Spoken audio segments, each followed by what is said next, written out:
जोरदार तालियां मंच तक पहुंचाएं।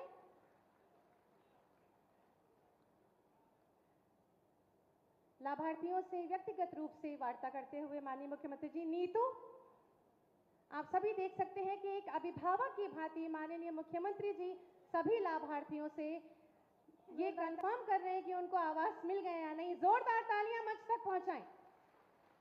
कुसुमा, कुसुमा,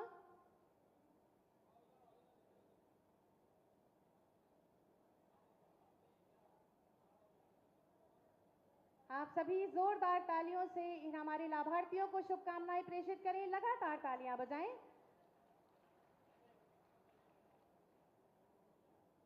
और रीमा, आप सभी की जोरदार तालियां अपेक्षित हैं। राष्ट्रीय ग्रामीण आजीविका मिशन के अंतर्गत 358 समूहों को रिवॉल्विंग फंड और 882 समूहों को सीआईएफ का डेमो चेक माननीय मुख्यमंत्री जी द्वारा दिया जा रहा है। 14,30,40,000 श्रीमती सुनीता देवी, श्रीमती रेणु देवी, श्रीमती अर्चना, श्रीमती शबाना और श्रीमती रंजू देवी। जितना बड़ा ये चेक है उतनी जोरदार आपकी तालियां मंच तक होनी चाहिए।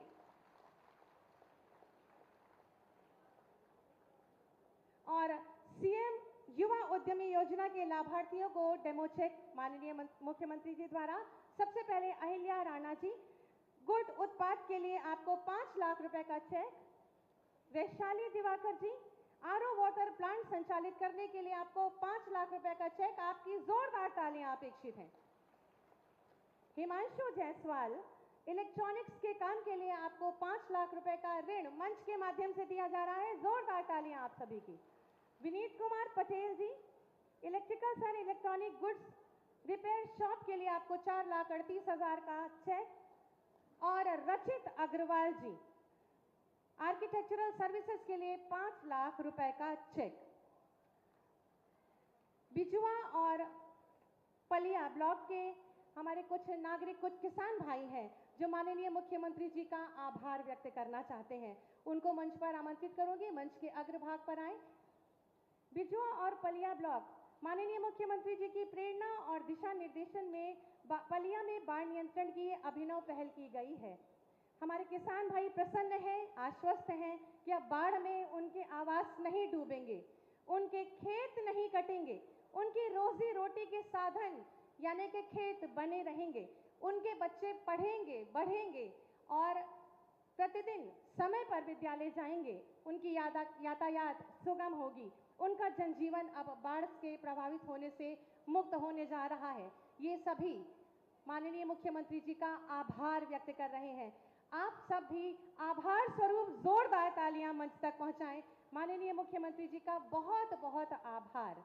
बिजुआ और पलिया ब्लॉक के हमारे ये सभी किसान भाई, माननीय मुख्यमंत्री जी सबका आभार ग्रहण करते हुए बहुत बहुत धन्यवाद, आभार। माननीय मुख्यमंत्री जी की सकारात्मक सोच, कर्मठ कर्मशैली और प्रदेश के सतत विकास के दृढ़ संकल्प के परिणाम स्वरूप आज उत्तर प्रदेश विकास के आसमान पर दैदीप्यमान है। माननीय मुख्यमंत्री जी की प्रेरणा, दिशा निर्देशन और अहर्निश कार्यशैली से जहां प्रदेशवासियों की आस्था और विश्वास को सम्मान मिल रहा है, वहीं रोजगार, उत्तम स्वास्थ्य, चिकित्सा, सर्व शिक्षा, आवास, सुरक्षा और सुशासन से प्रदेश के चौतरफा विकास को विस्तार मिल रहा है। ऐसे ही तपस्वी यशस्वी माननीय मुख्यमंत्री जी से अनुरोध है कि कृपया अपने आशीर्वचनों से हमारा मार्ग प्रशस्त करें। जोरदार तालियों से माननीय का स्वागत करें।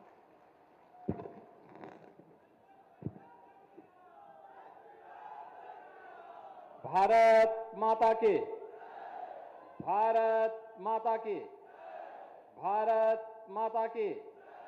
वंदे वंदे वंदे। मंच पर उपस्थित उत्तर प्रदेश सरकार में मंत्रिमंडल के मेरे सहयोगी, जल शक्ति मंत्री श्री स्वतंत्र देव सिंह जी, प्रभारी मंत्री लखीमपुर खीरी श्री नितिन अग्रवाल जी,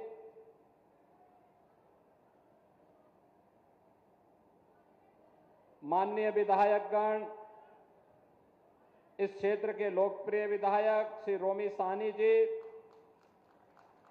माननीय विधायक श्री लोकेंद्र प्रताप सिंह जी,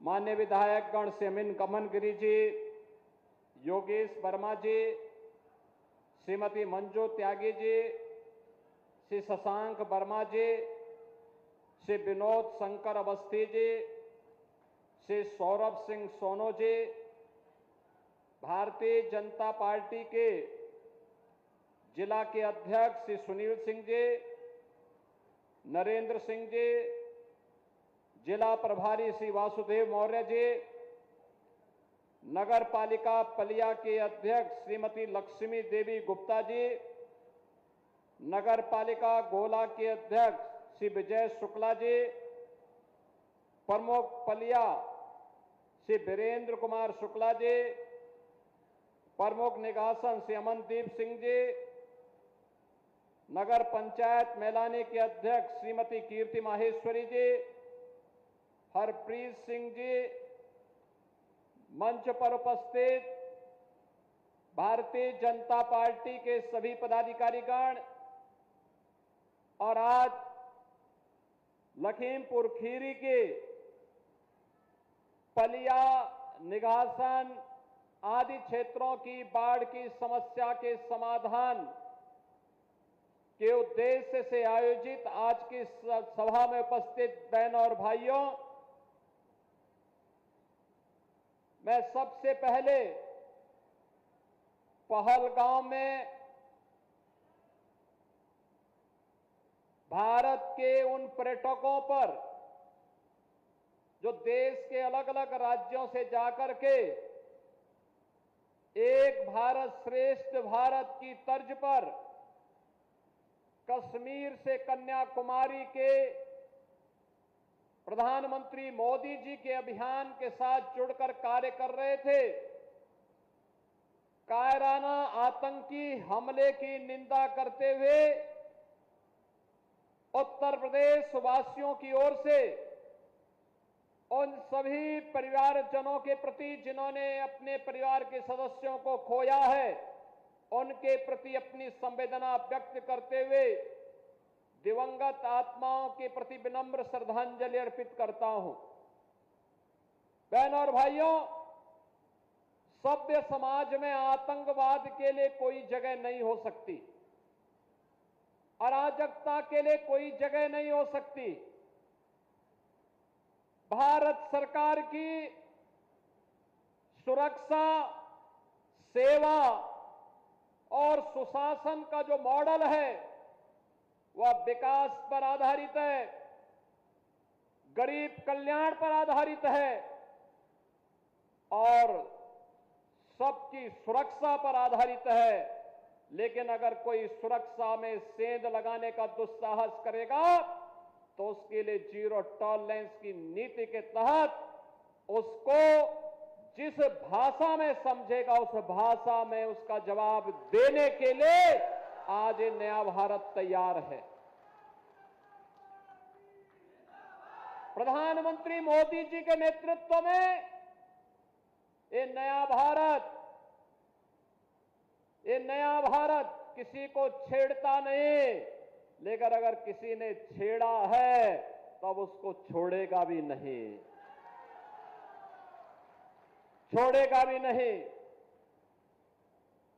बहनों और भाइयों, आज इसी जीरो टॉलरेंस की नीति के तहत उत्तर प्रदेश के अंदर प्रधानमंत्री मोदी जी के मार्गदर्शन में हम लोगों ने उत्तर प्रदेश को माफिया मुक्त किया, अराजकता से, दंगों से मुक्त किया, विकास की प्रक्रिया में तेजी के साथ उभरते हुए एक राज्य के रूप में उत्तर प्रदेश को स्थापित करते हुए देश की अग्रणी अर्थव्यवस्था के रूप में ला करके खड़ा कर दिया है।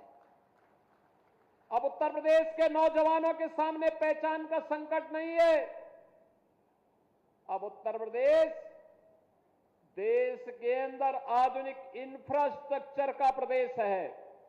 हाईवे है, वर्ल्ड क्लास हाईवे, एक्सप्रेसवे का अपना संजाल है, रेलवे का बेहतरीन नेटवर्क है, देश की पहली इनलैंड वाटरवे और देश की पहली रैपिड रेल यह भी उत्तर प्रदेश के अंदर चलती है।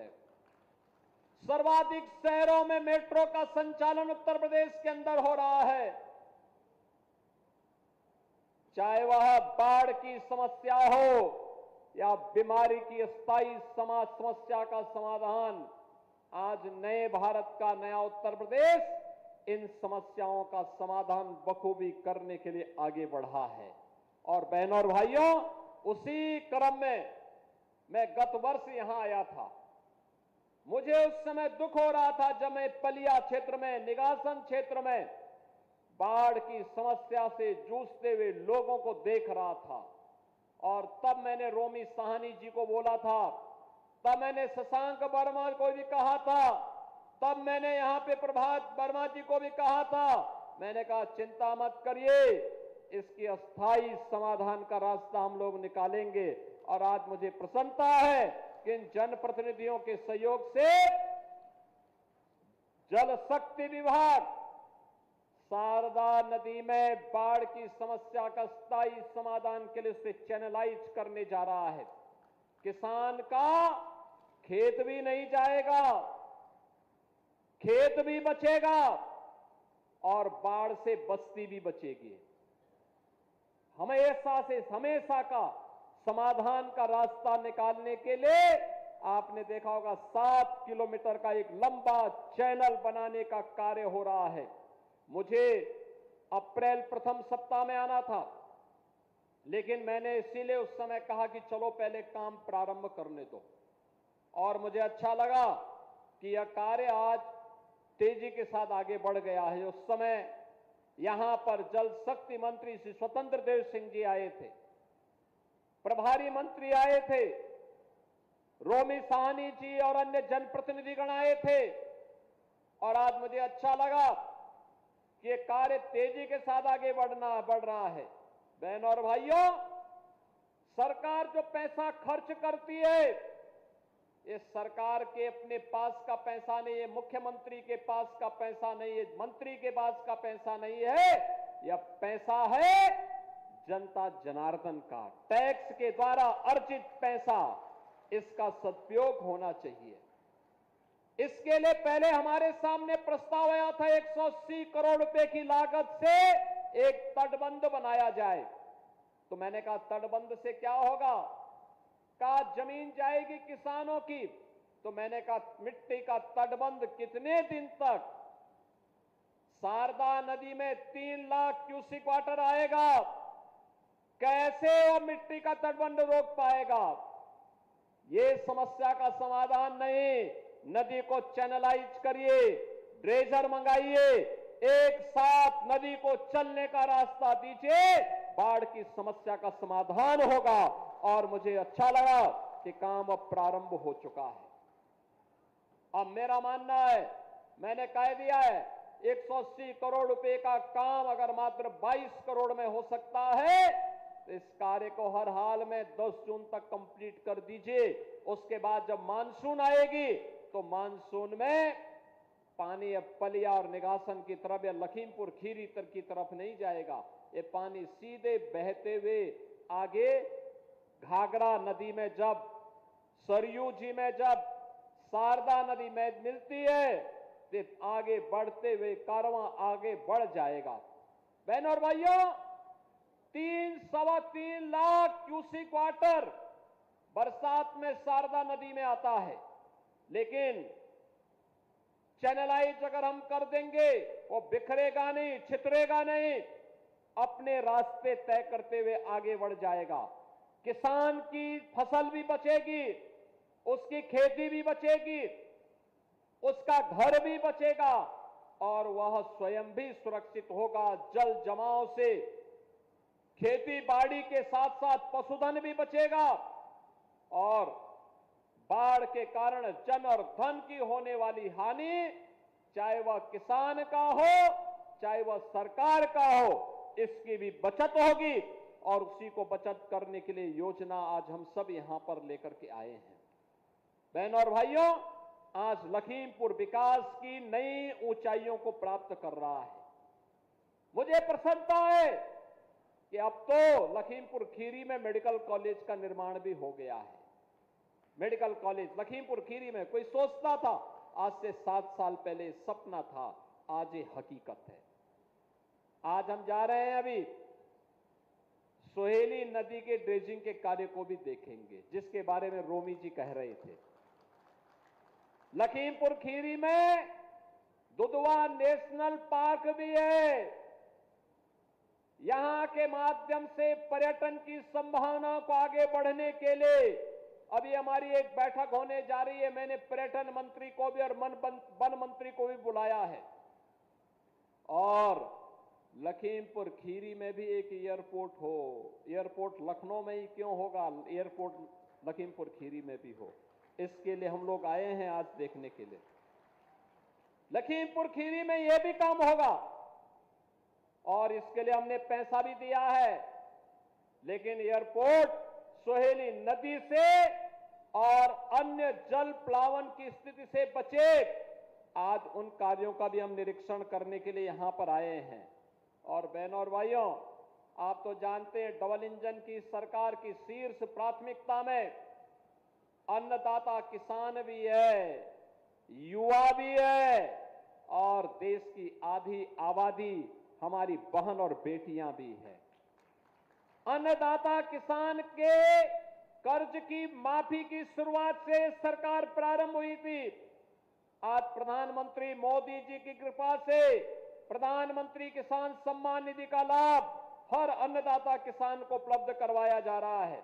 और अन्नदाता किसान को किसान सम्मान निधि के साथ साथ गन्ना मूल्य के भुगतान के बारे में जो चिंता यहां के जनप्रतिनिधियों की है, बहनों और भाइयों, हमने तो पहले दिन से कहा है कि किसी को भी अन्नदाता किसानों का शोषण करने की इजाजत नहीं देंगे, किसी को भी नहीं देंगे। आपने देखा होगा 2017 के पहले गन्ना किसानों का 10-10 वर्षों का गन्ना मूल्य का बकाया रहता था। आज 1 साल पुराना किसी किसान का नहीं होगा। और हमने ये भी तय किया है 122 चीनी मिलें चल रही हैं। 122 में से हम लोगों ने तय कर दिया है 105 चीनी मिलें ऐसी है, बहनों और भाइयों, जो 1 सप्ताह के अंदर गन्ना मूल्य का भुगतान कर रही हैं। लेकिन जो शेष 17 चीनी मिलें हैं, इन 17 चीनी मिलों में जो लेट लफीते हैं, इसके लिए भी हम इसका एक समाधान निकाल रहे हैं। लेकिन मैं आपको इस बात के लिए आश्वस्त करता हूं, पैसा किसी का डूबेगा नहीं, क्योंकि चीनी मिल का कब्जा तो हमारे पास है। चीनी मिल तो हमारे पास है। अगर कोई बात बदमाशी करेगा, अभी तो हमने एस्क्रो अकाउंट खोला है कि जो भी चीनी बिकेगी वह ज्वाइंट अकाउंट होगा। पहले किसान के पास जाएगा, तब चीनी मिल मालिक के पास जाएगा। और अगर कोई इसके बाद भी बदमाशी करने का काम करेगा, तो हम चीनी मिल को ही नीलामी करके पहले किसानों का गन्ना मूल्य का भुगतान करेंगे और तब जाकर के फिर कोई और कार्य होने देंगे। बहनों और भाइयों, अन्नदाता किसान हो या युवा, अभी मैं मंच पे देख रहा था, किसानों को डबल इंजन सरकार की सब्सिडी के तहत ट्रैक्टर और कृषि उपकरण वितरित किए जा रहे थे।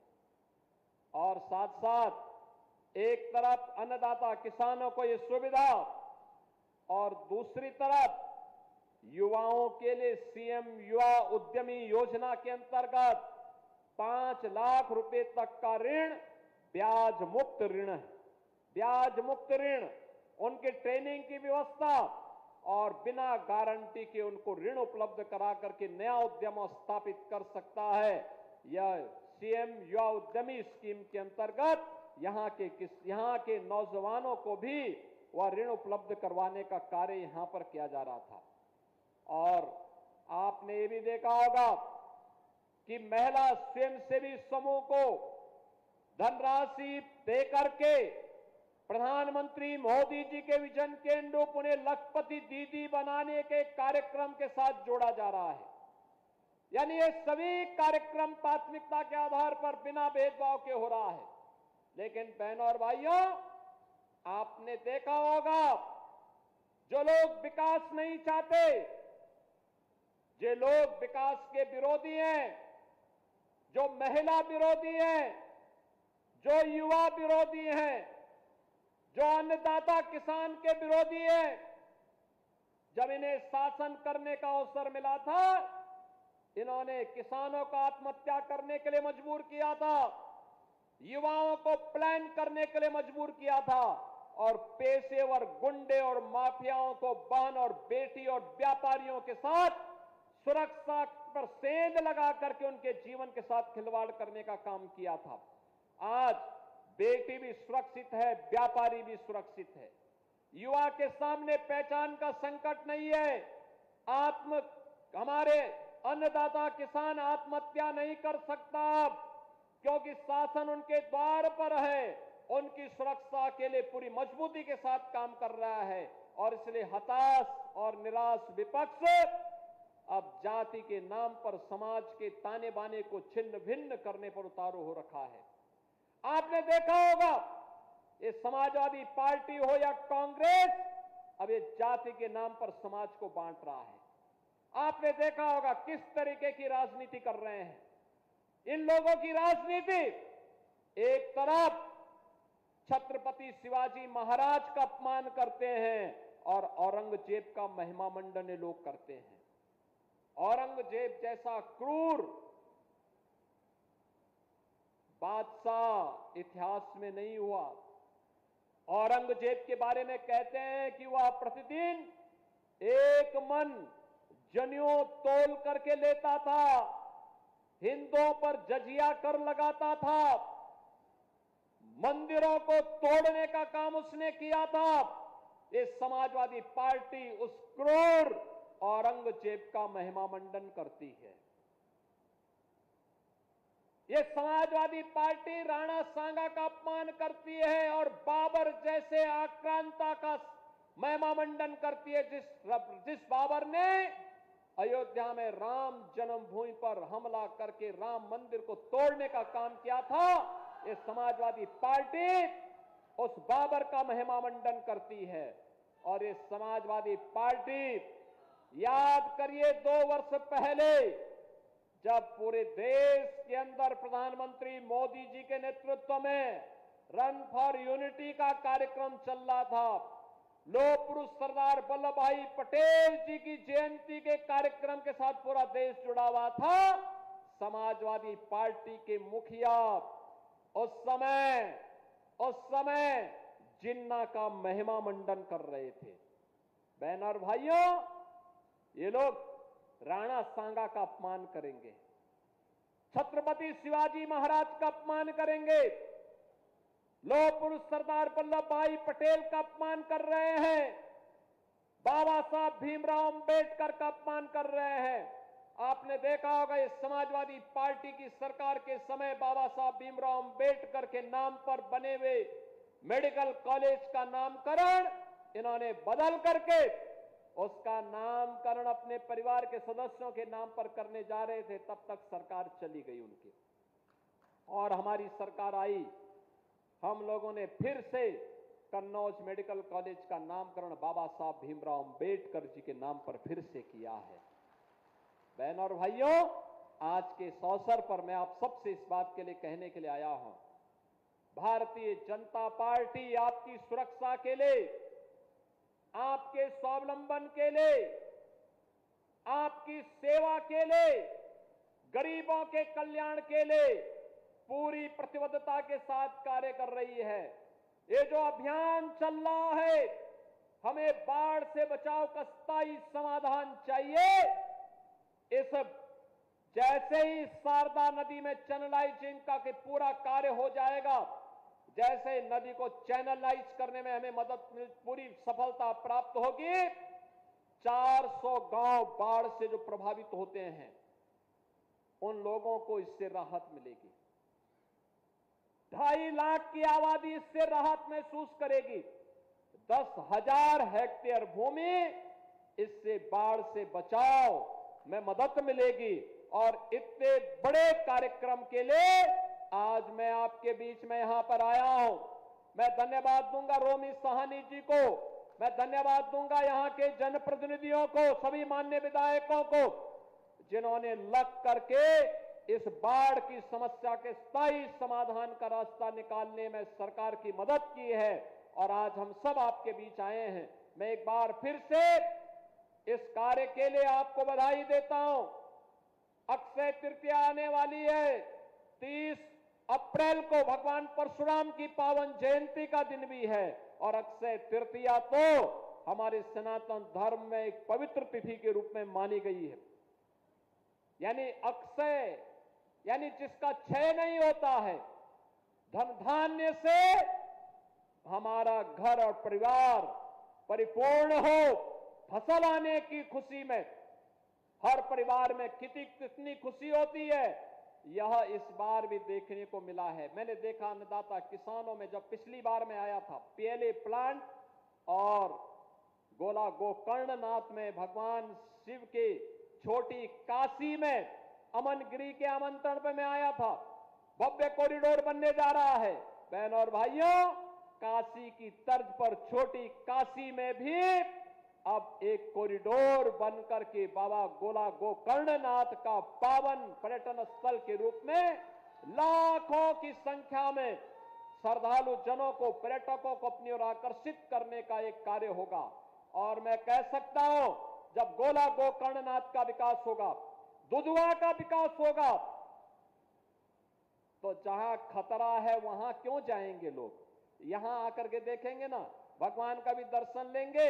दुधवा में आकर के जब लखनऊ में टेम्परेचर 46 होता है, दुधवा के अंदर तब 38 डिग्री टेम्परेचर रहता है। तो पर्यटक यहां आएंगे, रोजगार यहां संभावना बढ़ेगी और रोजगार इस सर्विस सेक्टर में, पर्यटन में कितनी संभावनाएं हैं, यह हम इसके माध्यम से देख पाएंगे। आज के इस अवसर पर मैं पिछली बार जब आया था, खेतों में गेहूं की फसल शानदार तरीके से थी, गन्ने की फसल थी और अब किसानों ने उसको समेट लिया है समय पे। और मैं कहूंगा भूसा बैंक भी बनाइए। फसल कट गई है उसमें आग मत लगाना, डंठल पे आग मत लगाना, उसको भूसा बनाइए, भूसा बैंक बनाइए। गौ माता का भी आशीर्वाद बना रहेगा। उसके लिए भूसा में हरा चारा और कुछ चौकर मिलाकर के खिलाएंगे, पौष्टिक आहार उसके लिए बन जाएगा और फिर वो दूध देगी तो आप भी और आपके बच्चे भी मजबूत होंगे। और जब हमारे बच्चे मजबूत होंगे तो दुश्मन के दांत अपने आप ही खट्टा करने के लिए सीमाओं की रक्षा करने में सफल हो जाएंगे। और बहनों और भाइयों, इस नए भारत के लिए, आत्मनिर्भर और विकसित भारत के लिए अस्थायी विकास की योजनाओं के साथ हमें आगे बढ़ना पड़ेगा। और मैं विश्वास के साथ कह सकता हूं कि आने वाले इस समय में पलिया, निगासन, लखीमपुर खीरी और इस जनपद से जुड़े हुए बाढ़ की समस्या का स्थायी समाधान करने में हमें सफलता प्राप्त होगी। इन सभी योजनाओं के लिए मैं आपको बधाई दे रहा हूं। धन्यवाद। जय हिंद। बहुत बहुत धन्यवाद, आभार माननीय मुख्यमंत्री जी। मैं अनुरोध करूंगी जिलाधिकारी महोदया जी से कि माननीय मुख्यमंत्री जी को जिला प्रशासन की ओर से ये स्मृति चिन्ह भेंट करें। आप सभी जोरदार तालियां मंच तक पहुंचाएं। ये स्मृति चिन्ह जिला प्रशासन की ओर से माननीय मुख्यमंत्री जी को जिलाधिकारी महोदया जी द्वारा भेंट किया जा रहा है। आप सभी जोरदार तालियां इन क्षणों के लिए बजाकर इन क्षणों की शोभा को द्विगुणित करें।